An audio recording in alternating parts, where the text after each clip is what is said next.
Well, hi students, and welcome back to Module 3 of BA1151. We are now at the halfway point. So we finished 2 weeks, and we have 2 weeks ahead of us, so hang in there. There's a discussion and assignment this week, and I'm going to introduce your final project, which is due at the end of this term, which is the 21st of March. All right, very cool.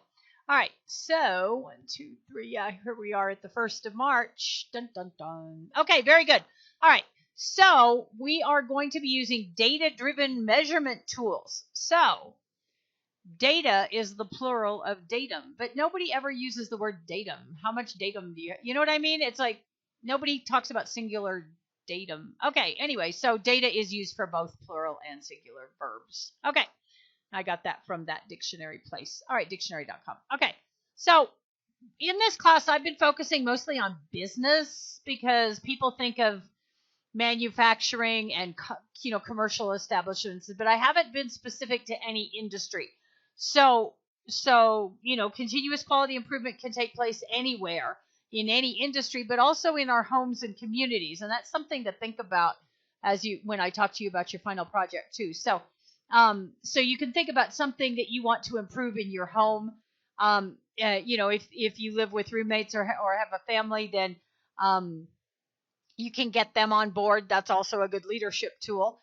And if you're lucky enough to live by yourself, then there's plenty of things we can improve. Okay. But how do you know to make that decision? So one of the things you need to do is gather data. Okay. So there's this image here that says data goes to knowledge, goes to action. So if you have data, then you can make an informed decision and then you can take action. So you should be able to take action once you have the knowledge that the data produces. Will the productivity report give you what you need? Maybe, maybe not. What about an employee or customer satisfaction report or survey? And how valid? How valid are Yelp reviews? I don't know. I've done them. Whatever. Okay, so we're looking at systems and processes must be continuously reviewed. Let me word this a different way. We do not have very much. There is precious little that we have dragged forward. I did see an article on oops, sorry, that was my computer. I did see an article that somebody is still using a computer from the 80s and somebody is still using XP even though it's not supported. But there's precious little stuff that we have dragged forward from, everything's been improved. Everything's been updated. You have to have the new and the improved. I mean, if you go back and look at what original microwaves looked, I used to have a boss and he would buy the first one off the assembly line.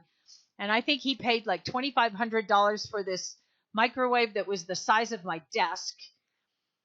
And then he had to keep getting every improvement. They always get smaller and they always get cheaper. And now you can get a microwave for like $40 or $60. I don't know. But anyway. So systems and processes must be continuously reviewed. So every time you have a system or a process, how you get your kids to school, how you do your laundry, how you make your coffee, how you do your homework, where you do your homework, okay? So a system is a network of interdependent components that work together to try to accomplish the aim of the system. A system must have an aim. Without an aim, there is no system. A system must be managed. Okay, that's an office, okay? An office is a network of interdependent components, i.e. employees, that work together to try to accomplish the aim of the system. Okay? Life is variation. Variation there will always be between people, in output, in service, in product. So you have to look at those kind of things. Okay? So if you're trying to find a new way to get your kids to school, like I said, let's look at it. Get people involved. Get them on board. Okay, so we're going to look at data gathering this week. All right, so all there is a discussion and an assignment, and then I'm going to introduce the final project. Okay, this is this navigation video. Here are your readings. Now, about these videos, I think I've said it before. I don't expect you to sit there and watch every one and take notes and hinge on everything that they say. Kind of watch them and get an idea. I pulled a lot of them to try to give you a variety of what it is that may, strike your fancy that will make you watch more of it. But none of this is on, there's no final, so, that kind of thing. So this one right here is about an hour and a half. I kind of spot check it, fast forward and listen to what they say. Some of these are really long. I tried to find the shorter ones, but if they're informative, I put them in here. Okay. About how to collect data. So so just kind of spot check and get an idea. All right. Then we get down here to your discussion. What are your thoughts on using data to make decisions? When would it be useful? When would it not be useful? What data would help you make a decision? Give us scenario and data. Explain how you would gather the data. Do you think that surveys and feedback are valid? Do you think that product reviews, the number of stars and comments, are valid? My sister thinks that companies pay their friends to go in and give positive reviews. And I know for a fact of a place where if people don't take their receipt and fill out the survey, then the employees are instructed to do it on their phones. So, but it's a quality product, so it's quality establishment. So if you had a scenario, give a scenario that what data would help you. Okay, if you want to, cut down on paying bills, there's some data you could use. Look at your water bill. Look at your electrical bill. Okay, that's data. If it's too high, then you try to track it, gather data, charts, graphs, that kind of thing. So try to come up with that and then reply to 2 others. Your assignment. Imagine that you have a product or service that you are selling. Design the criteria by which you would gather data to measure the quality of your product or service. In a Word document, describe your product or service in detail, and then design your measurement criteria. Use information in the readings and videos and any other. How will you gather data? What kind of data will you gather? How will it be gathered? How will you use it? How much confidence will you have in it? And submit that there. So if you want to use surveys, if you want to, there's plenty of ways. Just use the readings and the videos. Now, this is the information on your final project. You have 3 weeks to do it. So it's not due till the 21st on Saturday. So identify something at your place of employment, your home, your community that you want to examine. It's just something you're going to do research on. Describe the thing in detail, a process or a product, a service, whatever, and tell why you want to examine it. Describe in detail what the connections are between that product or service, whatever, or process, whatever it is, and the organizational effectiveness, the employee worker performance, and customer satisfaction. So if you want to look at the way customers are greeted in your office, if you want to look at the way the phone is answered, if you want to look at something in your community that works or doesn't, okay, it's something that you want to look at. Okay, describe what data you will gather to measure the effectiveness, quality, and or satisfaction and how it should be gathered. Identify what key quality indicators for customer satisfaction and or system performance you will use. That's coming up next week. So mostly this week you want to kind of get an idea. You try to identify what it is you want to examine, okay? And then Module 4 will do that other one. Okay, describe how you will apply the information to examine or review or improve the quality or of the product, process, or service or the measurement in that organization.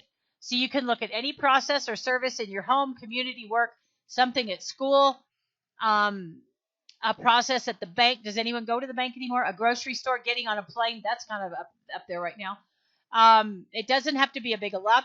How about how the laundry is done at your house or getting the kids to bed? Anything that could be improved, reviewed, and improved upon. Okay. Now, I've given you the answers here. Okay. Your paper should have the following headings. An introduction that describes the situation or process, what it is, what's wrong with it, and why you chose it.